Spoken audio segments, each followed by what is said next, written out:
Good morning, everybody. We got just about 2 inches of rain over the weekend, so things are looking up here today. And checking out the soybeans today, you can see we got flower buds are right near the top of the stems here now, so we're probably not really going to get any taller than this now. But yeah, we do have lots of flowers in here, and things are looking pretty good in here. So now we just got to wait and see how many pods we get filled out. Here's dryland Copeland barley up by Barron's today. And she's filling out pretty good. That moisture should help. We're almost in hard dough stage here now. We do have a few blanks here and there, but overall it's filling out pretty good. It'll be in hard dough stage right away here. There's another dryland wheat field with a grasshopper problem. Camera doesn't do justice at picking them all up. They're getting bigger. They're flying. So we'll have to get in here with some coragen. This is a picture from last year. There was a wheat field that had particularly bad grasshoppers in it.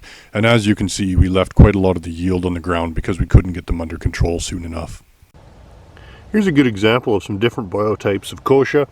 These were only about 3-4 feet apart, but you can see this one here, we got much, larger, fatter leaves, nice overall hairy appearance. And then this guy, it's a little shorter and very much different looking. Much finer foliage, a little bit of a lighter green compared to this guy.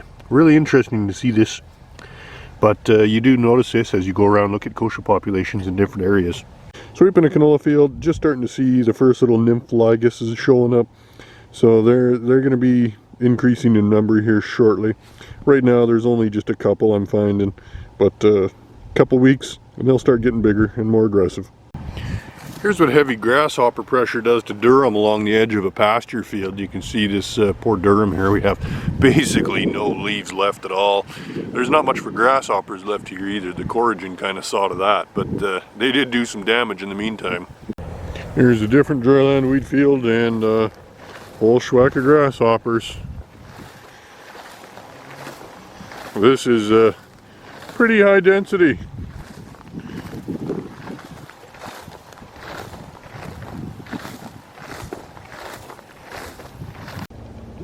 Here's something that's nice to see, dead grasshoppers. This is a wheat field that we applied coragen in last week because they were moving in real bad from the ditches.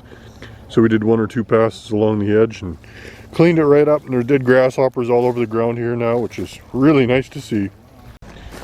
Dryland peas are getting pretty close to desiccation timing now. We're not quite lime green. There's still quite a few grass green plants in here. But we got pods. Some of these pods are starting to get leathery and getting mature, so it's getting close. We're getting close to that time now. Here's some reed canary grass. This is just starting to flower. Really unique looking heads. Beautiful crop actually. Can't wait to see how this gets. These heads should get quite a bit bigger as they fill, but we're still a ways away from that yet. Got the first open flower on a safflower today. The rest of the field is all still bud stage. But within a week or so, maybe we'll start seeing more flowers. Here's my knapweed patch. You can see the plants are just starting to bloom, so it's a good time to get them with something like Reclaim, which will do a pretty good job of burning them down at this stage. We've got 2 different types here in this patch. We have diffuse and we have spotted. So some have purple flowers, some have white flowers. And this is a prohibited noxious weed, so if you have it, you should keep it under control. I'm out in the cornfield today with Paige Newton from Cantera Seeds, and she's going to talk to you about 1047. Hi everyone, thanks for having me, Lyle, and inviting me to this field of AS 1047 from Pride Seeds. We're at White Lake Colony. In southern Alberta, this is a very popular variety, especially for the feedlots. It's a feedlot favorite because of the tonnage it produces, and it's had a bit of a rough start. It hasn't been that hot here. I'm told today is the first day they've had over 30 degrees Celsius in a while, so it is cooking, and the corn is getting ready to take off. So thanks so much to Jerry at White Lake Colony and AgroPlus for supporting Pride Seed corn through Cantera Seeds, and it's available at AgroPlus if you need some next year. Thanks so much. We're checking out the rye down by Colehurst today. We're coming into the hard dough stage here, but unfortunately it does look like there is a bit of ergot showing up in this field. It's kind of patchy, you see spots of it here and there, but it is in here. So we'll have to see what the proportion is when it's harvested and find out whether it's safe to feed or not. Just checking out some of the rusty wheat leaves over by Colhurst that I spotted last week.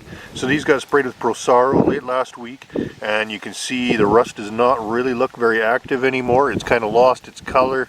It's lost its, rustiness, I guess you'd call it. So hopefully it'll stay that way for a week or two yet and allow this wheat to get filled out nicely. So yeah, here's hope. Just checking out the Alderon wheat by Colhurst, and we've got some mosaic going on in here. So this is either spot or streak mosaic. There's a couple patches in here. This is a particularly bad spot, you can see. And this is actually transmitted by mites, and fungicides are basically useless against it. But it is what it is. In areas with lots of winter wheat, you see this quite commonly. Here's a good case study of a field. We got beautiful barley here that's coming into the hard dough stage, and everything looks wonderful here. This is, waist high on me. And then right here we got stuff that's ankle high, and it does have decent sized heads, but it looks like it's dying from drought. And this is an irrigated field under a pivot, and the difference we see in the tissue test is manganese. Both sides are severely deficient, but one side is worse than the other. And manganese and zinc were both sufficient on soil test, but in crop, in tissue test, manganese and zinc are both severely deficient. And on the soil test, only boron was deficient, which we fixed with an application of Sun-Alta boron, and it is now in the optimum levels in the tissue tests. So I think what we're actually seeing here is a compaction issue in areas, and that is affecting the uptake of manganese and zinc, because the soil is just too hard. It's inducing drought symptoms in the crop.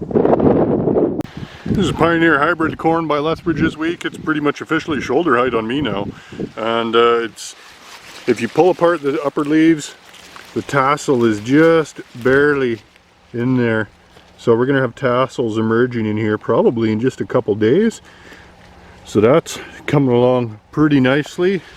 This stuff here is showing a little bit of stress, and that is more than likely just because of the dry, hot wind we've had the last 2 days, but it's looking pretty good. And as you can see, even for me, it's getting shoulder height. That's pretty good.